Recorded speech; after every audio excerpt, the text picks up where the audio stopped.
Okay, let's chat a little bit more about why we don't run sedation with our vasopressors when possible.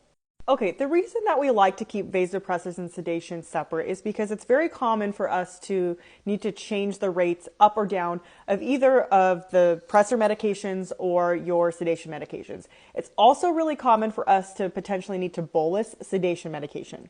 So if you have your vasopressors and your sedation going together and you decide to give a 50 mic bolus of fentanyl, now you are going to be bolusing your vasopressors as well.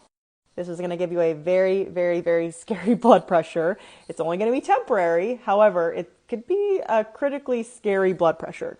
Best practice is to have your sedation on a separate line and your vasopressors on the same line. If you have a central line, then you can put them both through the central line, but you need to do separate lumens for them.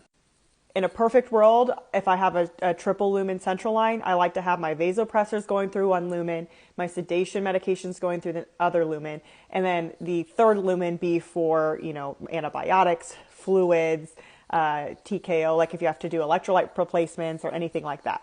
I talk all about this in my ICU crash course, which is linked in my bio. So if you want to learn about this stuff more in depth, go check it out there.